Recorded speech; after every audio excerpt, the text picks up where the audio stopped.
Over 1 million teachers use IXL in their classrooms every day for one reason. They love it.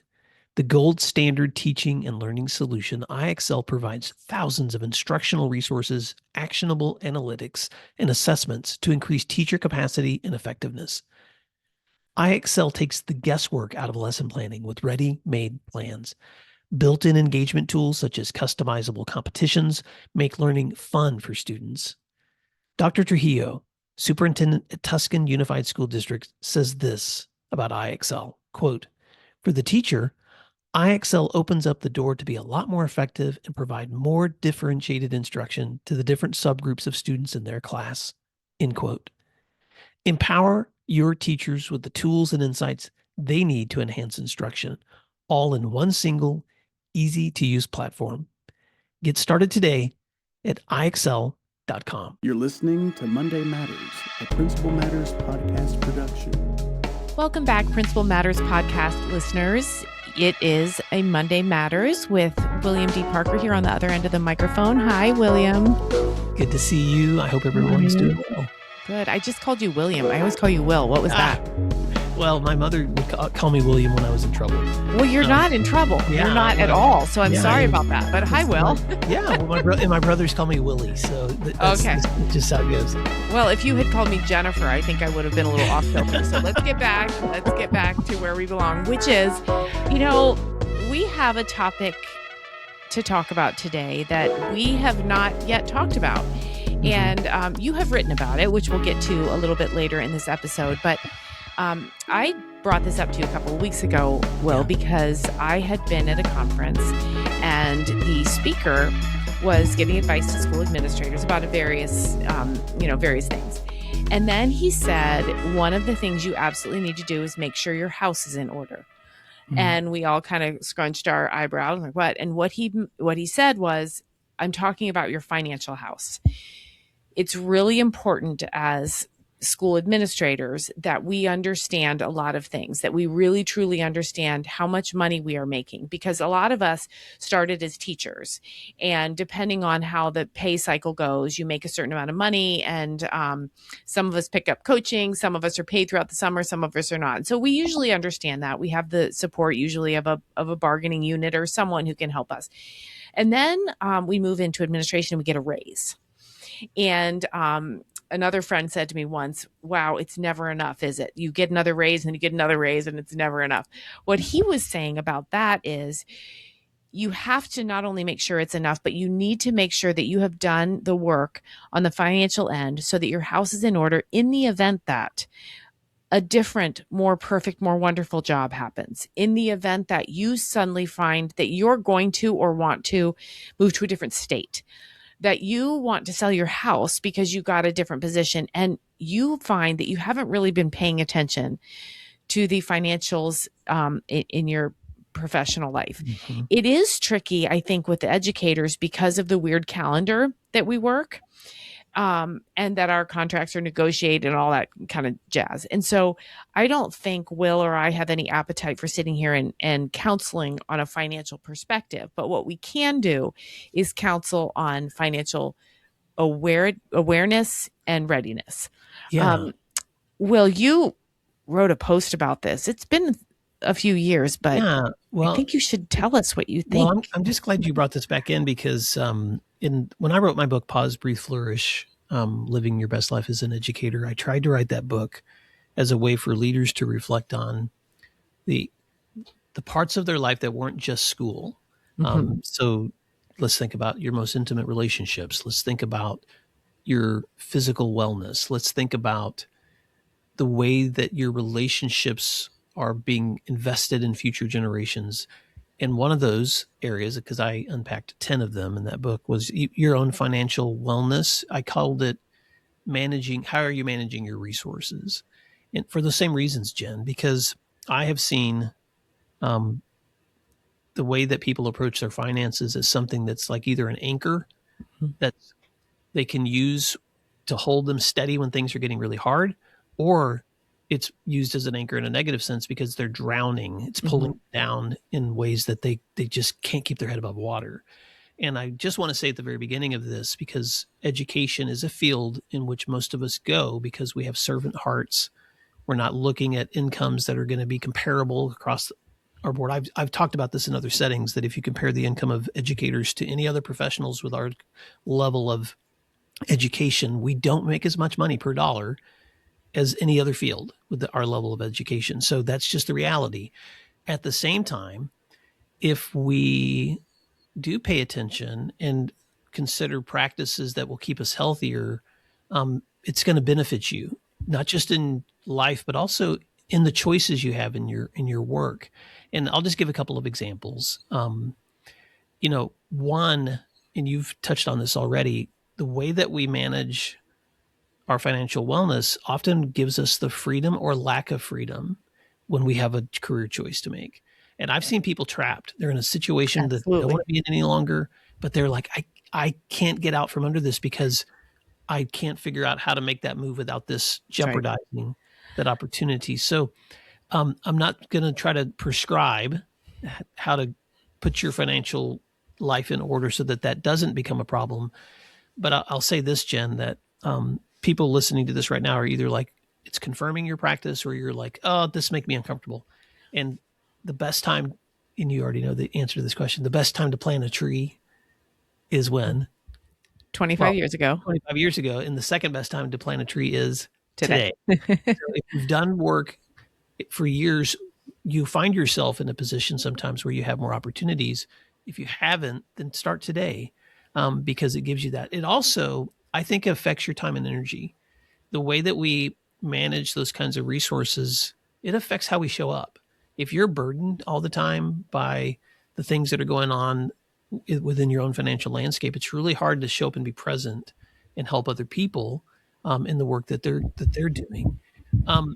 And it's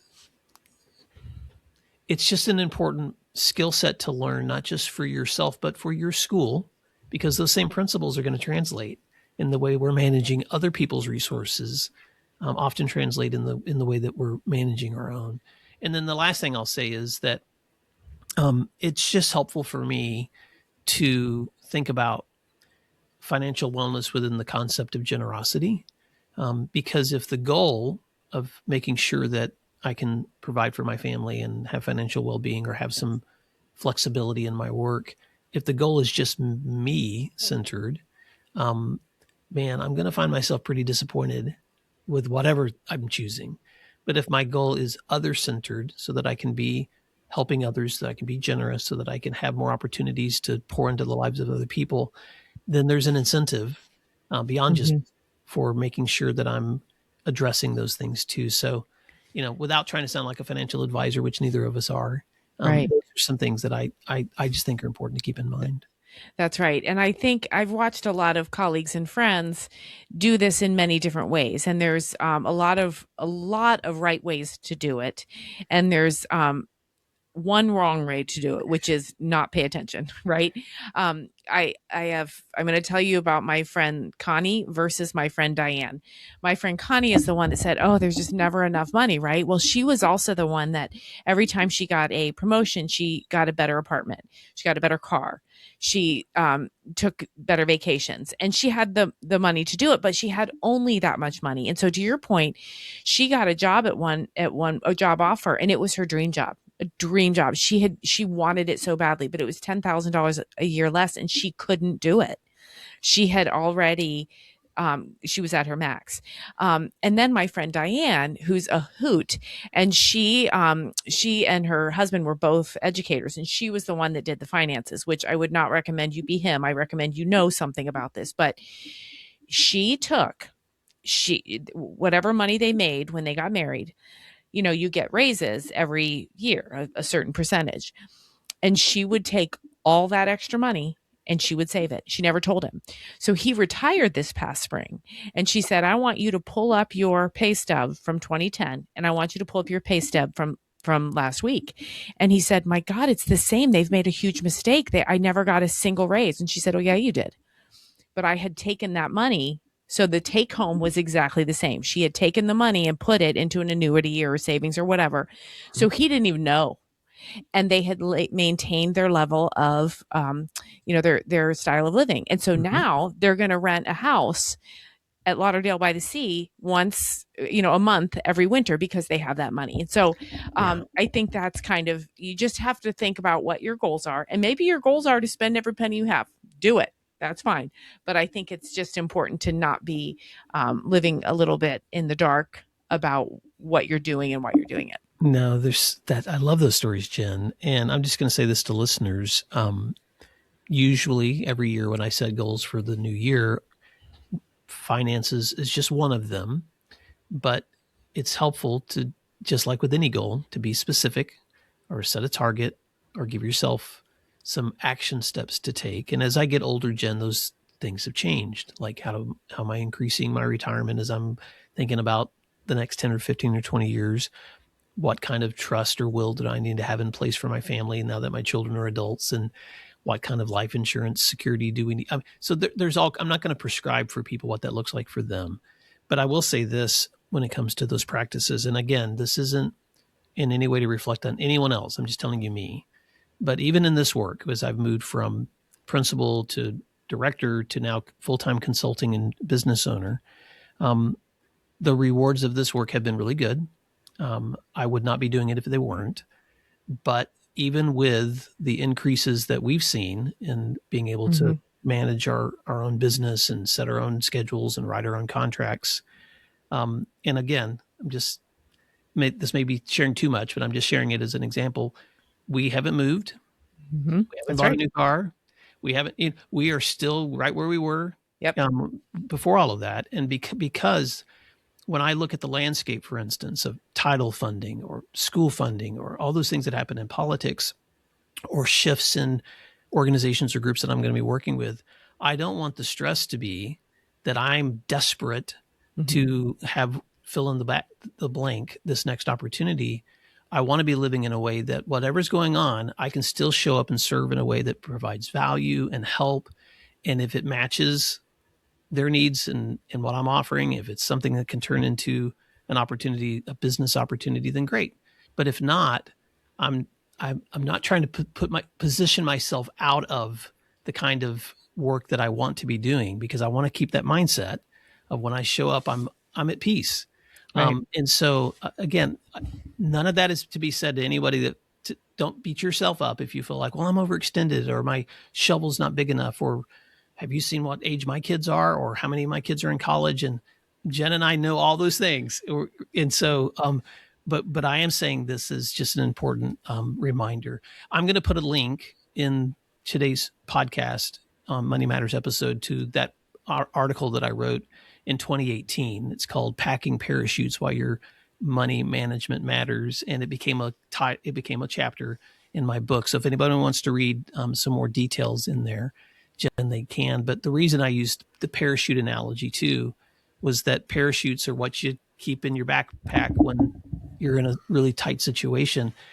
And the way we manage our finances can often be the parachute that catches us in a hard time. I also had a friend one time who, when he was running track, his coach would make him run with a parachute Oh yeah, I to did that. pull him back. I bet you've done that. That's so And hard. so, but you know what? If we manage, sometimes we're managing our finances in a way that we just feel like they're just pulling us down all the time too. And you can either determine whether that's going to help you grow strength and muscle for that next thing you're going to do, or you can just quit and let it suck you down or what. I'm just saying this as an encouragement that these are complex situations, but we wouldn't have talked about it today if it wasn't something that's true. And That's right. so thank you, Jen, for bringing this conversation to us. Thank you, everyone. I had a friend tell me when I was 25 and just started teaching, keep your eye on the years between 55 and 70. You want to be financially secure so that those 15 years are awesome. And I, at the time, was like, 55, that's 18 million light years away. Well, my friends, I'm 52. So that advice, it stuck with me even all those years ago. Well, thank you. These are so many of the times the conversations that you have around coffee or the water Right. cooler or like after the meetings. And if any of these things are things like, man, Jen, Will, I'd like to sit in a room and just kind of pick your brains. just email us. You can always reach me at will@williamdparker.com. Not because I never give financial advice. I'm just saying that if you want a thought partner on the other side of you, and this is just another one of those issues where you want some reflection, I'm always happy to be a thought partner. Jen, how can people stay connected with you? Yep, they can email me at jen@jenschwanke.com or find my website at jenschwanke.com. All right, friends. Thank you so much, Jen, for bringing this topic to Monday Matters. And until next time, Principal Matters listeners, you can find all these resources at my website at williamdparker.com. Thanks for doing what matters, and we'll see you soon. Thank you for listening to today's episode of Principal Matters, the School Leaders Podcast. If you enjoyed the show, would you take a moment and like, share, subscribe, or leave us a review? In fact, if you share it out with a friend, even more people can become a part of these conversations. Sign up for our newsletter at williamdparker.com for even more free resources. And don't forget to check out our website to learn more about our books, professional development offerings, Grow Academies, masterminds, executive coaching, and keynote presentations. Wow, let's keep learning together. And thank you for doing what matters. Monday Matters.